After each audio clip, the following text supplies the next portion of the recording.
जनाब, आप सभी के लिए लेटेस्ट कमेंट और रिप्लाई की नई सीरीज वॉल्यूम 2 आपके सवाल और जवाब आरपीएस 06 2022 रेजिडेंशियल प्लॉट की स्कीम यमुना अथॉरिटी से जुड़े सवाल और उसके सुटेबल रिप्लाई इस खास वीडियो में मैं आप सभी के लिए लेके आया हूं। तो सबसे पहले वेलकम बैक, एक बार फिर से आप सभी का जोरदार स्वागत है।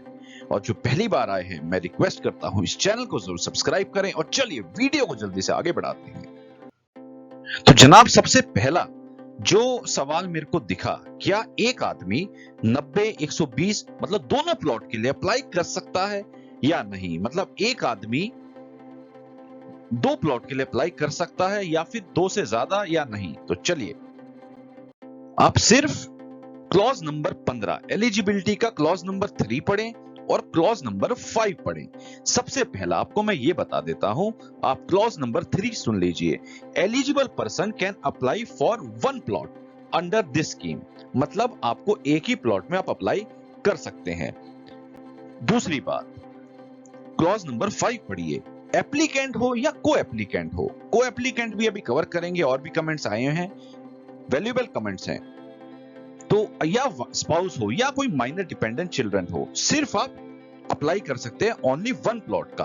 अगर आप ये भी ध्यान से सुनिए, अगर आप लेटर स्टेज में पाए जाते हैं आपने मोर देन वन प्लॉट के लिए अप्लाई किया, तो आपका जो पैसा लगा हुआ पैसा, अलॉटमेंट का रजिस्ट्रेशन अमाउंट, जितना भी पैसा आपका जमा हुआ होगा, वो सारा अथॉरिटी फोर्टफिटेड कर लेगी। जनाब, अगला सवाल जो इन तीन चीजों को कवर करेगा। पहला, If you have a plot in Huda, Haryana registered in my name, can I apply for ईडा? कहने का मतलब आप हुडा की बात कर रहे हैं हरियाणा में, यहां आप यूपी में हैं, क्या मैं ईडा में स्कीम में अप्लाई कर सकता हूं? दूसरा, ये हमने आपको सुना दिया इनकी जो कमेंट आया। दूसरा सुनिए, इनका जो कमेंट आया था वो ये था, ये थोड़ा सा ये कह रहे हैं कि इस स्कीम में कोई भी रीसेल वाला बंदा अप्लाई कर सकता है। और अगर हम डीडीए की स्कीम को भी कंपेयर करें, एक कॉमन लॉजिक देखें, तो कॉमन लॉजिक ये फॉलो करता है कि मार्केट में आप कितने नंबर्स भी, आप जो प्लॉट हो या फ्लैट हो, आप ले सकते हैं। अगर आपको अलॉट नहीं हुआ है तो जनाब आपको ये बता दें, इसका भी आपको साफ साफ अक्षरों में समझा देते हैं। और साथ में दिनेश नंगिया जी का, इन्होंने भी रीसेल वाला ही पूछा है कि इनके पास रीसेल का प्लॉट है, क्या ये अप्लाई करेंगे या नहीं? तो चलिए इन तीनों कमेंट्स का आपको समझा देते हैं। सबसे पहला, डीडीए, जो इन्होंने डीडीए की बात की, कितने नंबर ऑफ प्लॉट्स हम खरीद सकते हैं मार्केट से, तो चलिए डीडीए ऐसा फॉलो करती है, ये भी आपको क्लियर करते हैं। तो ये रही जनाब last DDA housing scheme 2021, clause number 2 का क्लॉज नंबर 3 पढ़िए और आपने ध्यान से पढ़िएगा। कोई भी डिवेलिंग यूनिट या हम कहें फ्लैट, कोई भी हाउसिंग एस्टेट अथॉरिटी का उसी को अलॉट करेगी। ध्यान से सुनिएगा, जिसके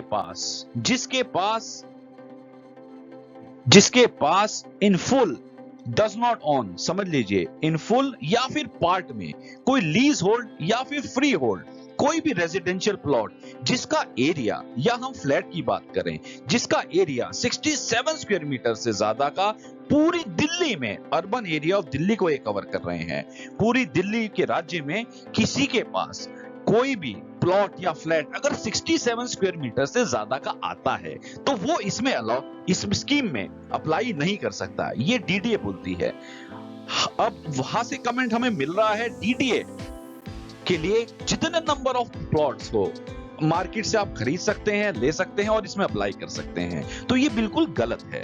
सामने आपको मैंने एलिजिबिलिटी समझा दिया है। अगर आपके पास कोई भी रेजिडेंशियल प्लॉट है या फ्लैट है जो 67 स्क्वायर मीटर से ज्यादा का अगर है और दिल्ली में कहीं पे भी स्थित है, चाहे आपने खरीदा या आपने उसे ओन किया, मैं दोबारा बता रहा हूं, इसमें डज नॉट ओन लिखा है, वर्ड अलॉटी नहीं लिखा है, तो कहने का मतलब आप डीडीए हाउसिंग स्कीम में भी अप्लाई नहीं कर सकते हैं।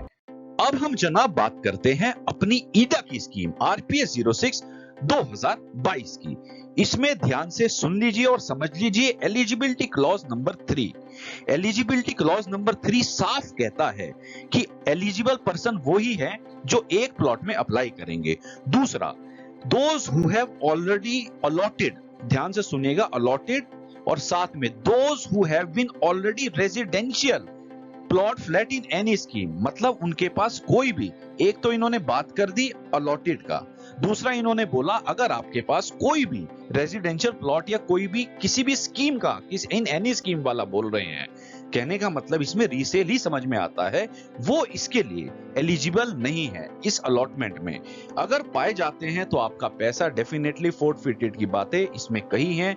जो ब्राउचर होता है वो एक क्लियर तरीके से समझाया होता है। जब भी हम फॉर्म भरते हैं या जमा करते हैं, आखिरी में हमेशा सिग्नेचर ऑफ एप्लीकेंट वाली जगह पे हमेशा एक अंडरटेकिंग का एक सिंपल सा फंडामेंटल दिया होता है। अंडरटेकिंग में साफ लिखा होता है, आई undertake that the above serial number wise 1 to this, मतलब अगर 1 से 30 तक जितने भी आपने उसमें भरे स्टेप्स, कहने का मतलब अपना नाम, अपना एड्रेस, आपने अपनी कोई भी बैंक डिटेल्स जो भी भरी, वो आप सब उस सबको सही बोलते हैं, ट्रू है, वो सारी स्टेटमेंट्स सही हैं, और आप साथ में इस ब्राउचर की हिसाब से उसकी अंडरटेकिंग की सारी चीजों को एक्सेप्ट करते हैं, उन कंडीशंस को एक्सेप्ट करते हैं, तो जनाब इस हर स्कीम में ये लागू होता है। अब जिस तरीके का इसमें कॉन्सेप्ट दिया है, ये थोड़ा सा क्लैरिटी के साथ नहीं दिया गया है, लेकिन आपको बता दें इसके लिए हमने क्वेरीज लगातार हर दिन अथॉरिटी को जा रही है, अभी तक वहां से जवाब नहीं आया है रीसेल के लिए। लेकिन मेरा स्टैंड अभी भी आप सभी के लिए, रीसेल के लिए ना है। मैं आपको जब तक इसकी राइटिंग में कमेंट नहीं आता, आप इसके लिए होल्ड कर सकते हैं, और किसी के पास भी अगर राइटिंग में प्रूफ है, वर्बली ना जाए, राइटिंग में प्रूफ है, तो आप propertydreams2021@gmail.com पे जाके हमें जरूर उसका राइटिंग में जवाब भेजें। हम इस चैनल के माध्यम से जरूर उसको समझ के आपको उसका अपडेट देंगे। लेकिन जो सवाल उन्होंने किया था हुडा का, तो आपको ये बता दें कि हुडा जो हरियाणा में आया वो स्टेट अलग हो गया। इधर का जो ये क्लॉज रखा गया है, ये इन्होंने सिर्फ यूपी के लिए रखा गया है और ईडा की स्कीम के लिए दिया है। ईडा की किसी भी स्कीम में अगर आपकी अलॉटमेंट है, या फिर अगर आपने उसको लिया है कहीं से भी किसी भी स्कीम का, तो आप इसमें अप्लाई नहीं कर सकते। यही स्कीम की जो ब्राउचर की जो क्लॉज है वो बोलते हैं। लेकिन अगर आप बाहर के हैं तो डेफिनेटली आप इसमें अप्लाई कर सकते हैं, क्योंकि आपकी वो जो कैटेगरी है वो हुडा हरियाणा बाहर का स्टेट का होता है। Then you are eligible, you are most welcome. अब बात करते हैं दूसरा कमेंट का। इन्होंने बोला था एड्रेस 2-3 में क्या भरना है, तो आपको जनाब ये बता दें कि ये जो आप एड्रेस 2-3 की बात कर रहे हैं, आपका कोई भी जो एड्रेस होता है, सबसे पहले आप ये समझिएगा, हमेशा ब्राउचर जब आप भरते हैं, एप्लीकेशन फॉर्म में जो ब्राउचर दिया होता है, अगर आप ऑनलाइन भी भरते हैं, उसमें हमेशा देखिएगा उसमें एक स्टार का ऑप्शन होता है। वो जो स्टार होता है वो आपके लिए मैंडेटरी होता है। Mandatory means that is compulsory, that means that you can not avoid. आप उसे किसी भी कीमत पे उसको छोड़ नहीं सकते। अगर आप उसे छोड़ते हैं मींस आपका फॉर्म इनकम्प्लीट है, मींस आपका फॉर्म रिजेक्ट हो सकता है। अगर स्टार नहीं है मींस आप उसको छोड़ सकते हैं, सबसे पहला फंडा।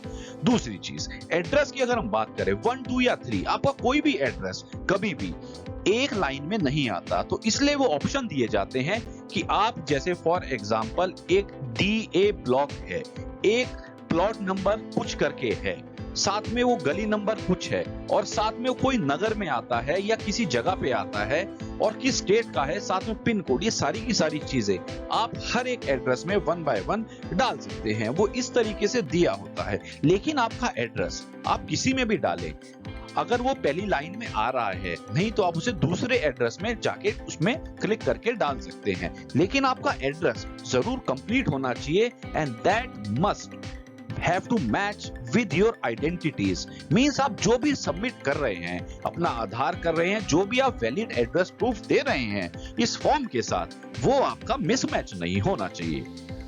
अब दूसरी बात हम करते हैं कि क्या हम किसी भी अकाउंट से रजिस्ट्रेशन पेमेंट कर सकते हैं। जनाब आपको ये बता दें, एज पर क्लॉज आपको पेमेंट अपने ही रजिस्ट्रेशन से कराना होता है, लेकिन अगर फिर भी आपको किसी भी तरीके से पैसे की दिक्कत है तो आप अपने सिर्फ ब्लड रिलेशंस में, कहने का मतलब अपने पिताजी, अपने मदर, अपने भाई, किसी के भी खाते से आप इसका रजिस्ट्रेशन अमाउंट दे सकते हैं। लेकिन जो आपका एप्लीकेशन फॉर्म है उसमें आपने जब रिफंड का जो पेमेंट मोड है, जो आपने उसमें पैसा रिफंड का डिटेल्स डालनी है, अकाउंट नंबर की, अपनी आईएफएससी कोड की, ये सारी की सारी आपने सिर्फ अपनी डालनी है।